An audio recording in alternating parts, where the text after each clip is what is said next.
복음과 하나님의 계획 2부 성경신학 무엇이 그 내용인가 24장 지금 우리 안에 있는 새 창조 첫 번째입니다.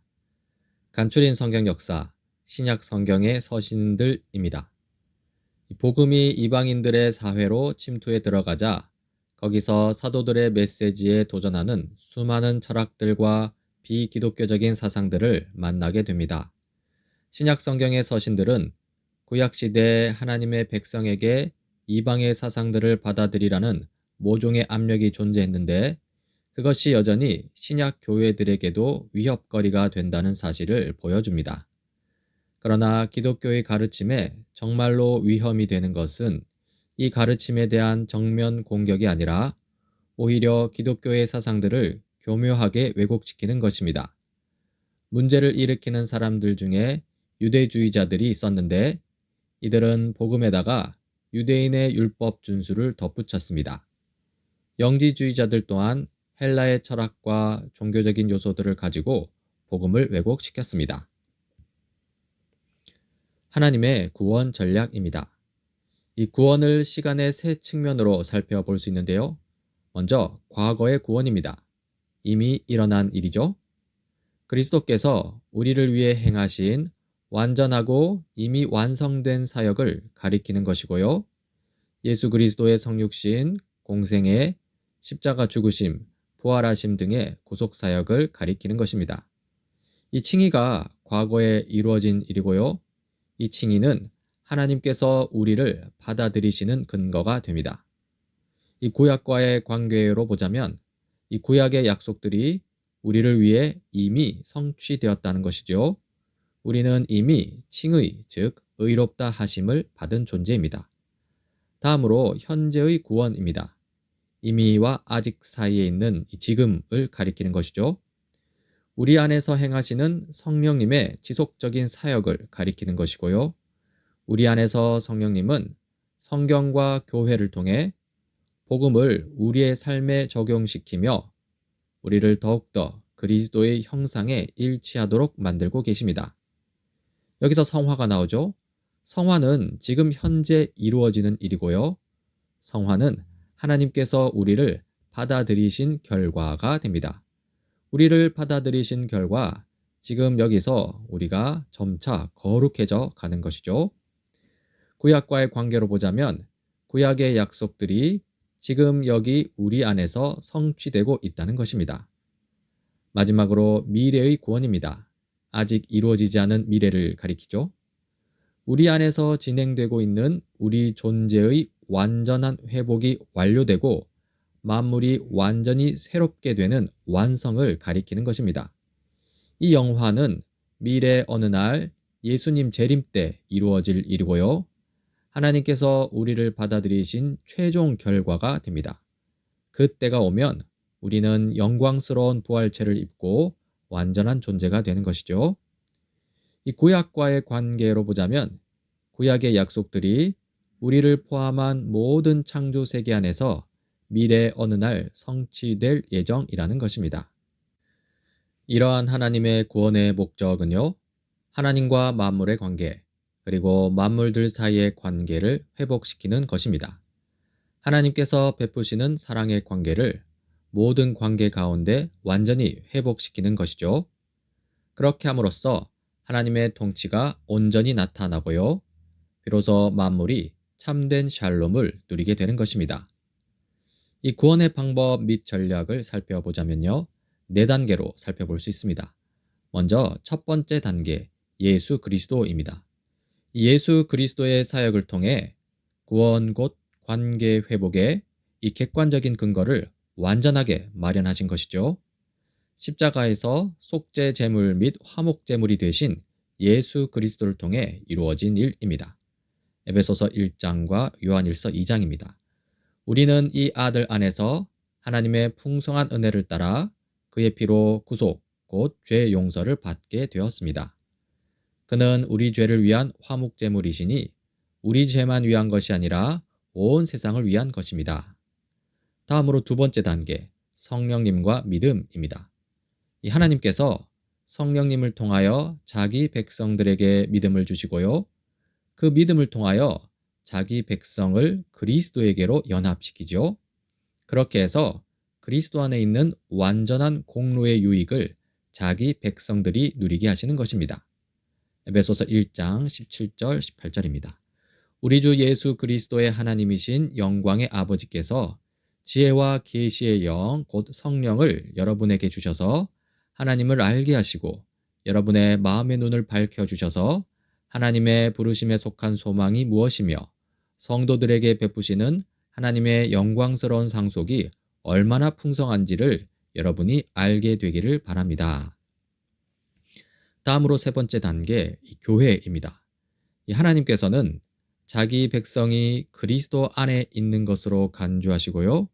그렇게 간주된 사실 위에서 하나님께서는 자신의 성령과 복음으로써 믿는 자 전체의 공동체 안에 참된 관계를 회복시키는 사역을 시작하시는 것이죠. 여기에 교회의 본질이 있는 것입니다. 에베소서 4장 3절 4절입니다. 성령이 여러분을 평화의 띠로 묶어서 하나가 되게 해 주신 것을 힘써 지키십시오.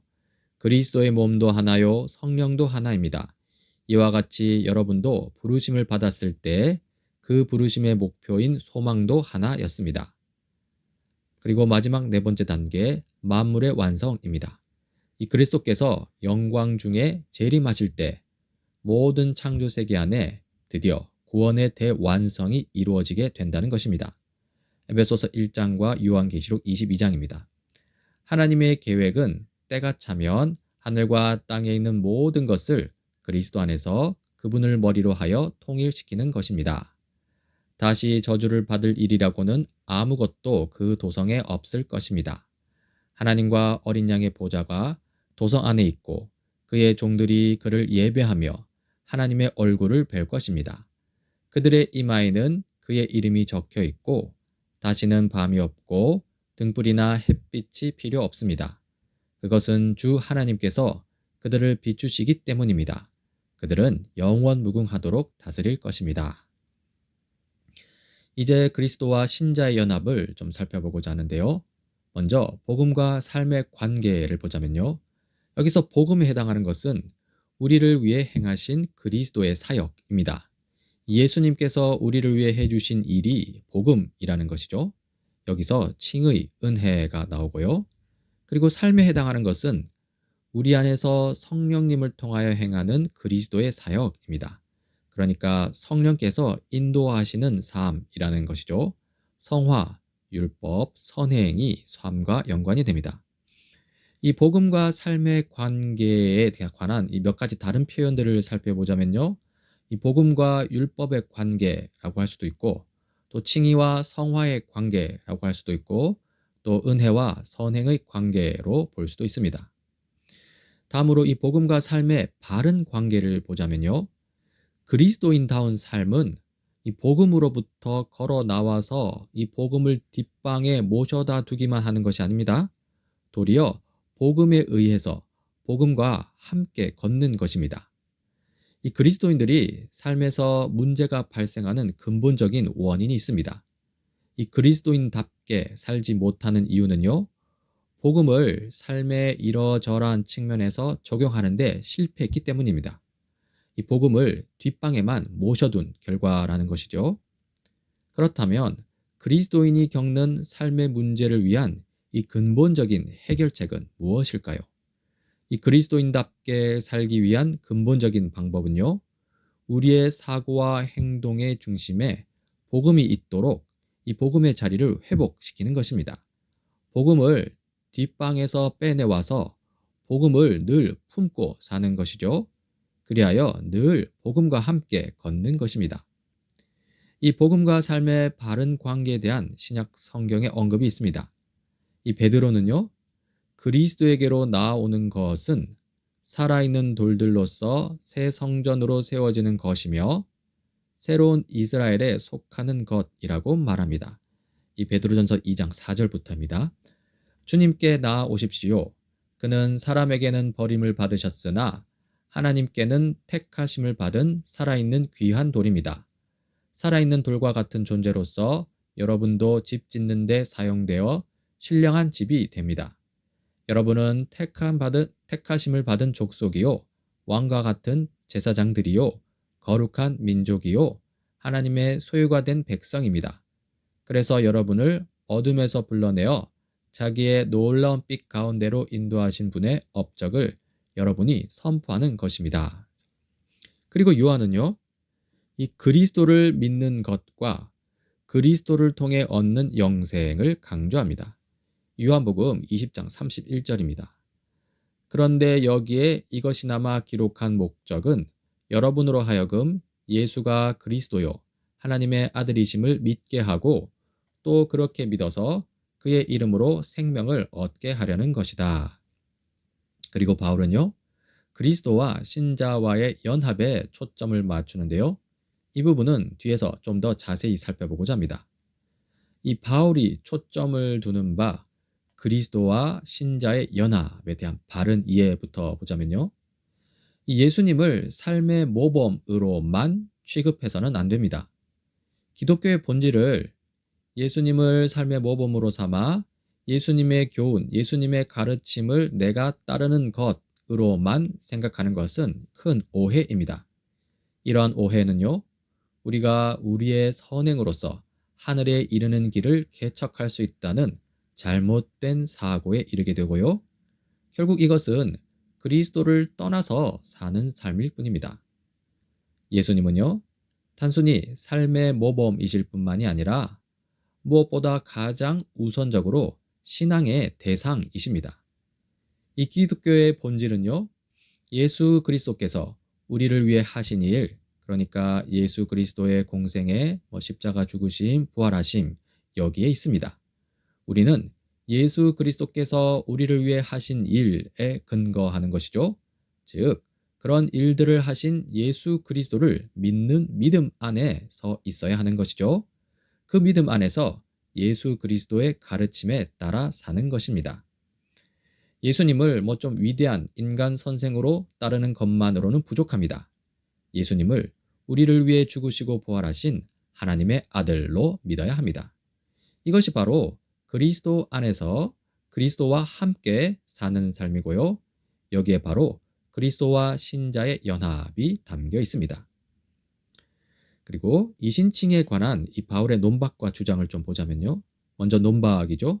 바울은 우리의 행위를 하나님께 받아들일 수 있는 근거로 보려는 모든 경향들을 강하게 논박합니다. 그리고 바울의 주장은요.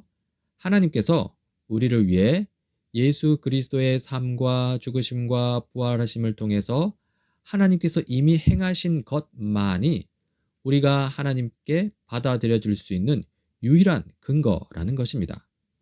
그렇기에 우리는 우리의 행위가 아니라요, 그리스도의 행위에 근거하여 오직 예수님을 믿는 믿음으로만 의롭다함을 얻을 수 있다는 것입니다. 이것이 바로 이신칭의입니다. 그런데 여기서 중요한 것은 단순히 예수님만이 아니라요, 성령님도 아주 중요합니다.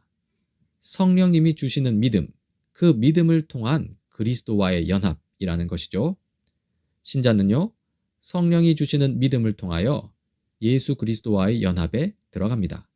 이러한 연합은요, 우리 삶 속에 성령님께서 임재하심으로써 더욱더 견고해집니다. 로마서 8장 15절입니다. 여러분은 또다시 두려움에 빠뜨리는 종살이의 영을 받은 것이 아니라 자녀로 삼으시는 영을 받았습니다. 그래서 우리는 그 영으로 하나님을 아빠, 아버지라고 부릅니다.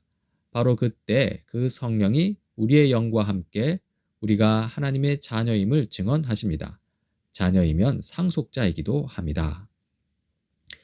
이 성령의 역할을 좀 구체적으로 보자면요. 이 믿음을 주시는 성령님께서 우리 안에 거하시는 것은요. 이 성경 말씀을 깨닫는 그 믿음을 통해, 그리고 그리스도를 향한 인격적인 그 믿음을 통해, 그러니까 그 믿음은 성령께서 주시는 것이죠. 그 믿음을 통해 우리와 그리스도와의 연합을 유지시키기 위함이라는 것입니다. 에베소서 1장 17절입니다. 우리 주 예수 그리스도의 하나님이신 영광의 아버지께서 지혜와 계시의 영, 성령을 여러분에게 주셔서 하나님을 알게 하시고 믿게 하십니다.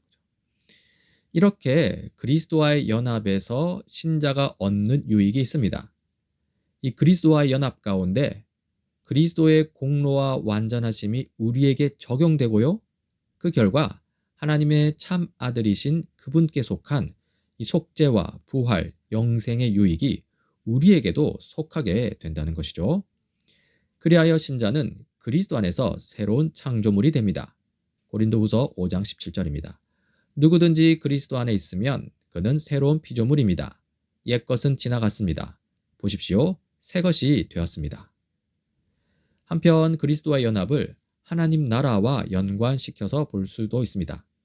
이 신자가 그리스도 안에 있는 것, 곧 그리스도와의 연합에 있는 것은요, 이 구약에 믿는 이스라엘 백성들이 그를 대표하는 왕 안에 있는 것과 똑같다는 것이죠.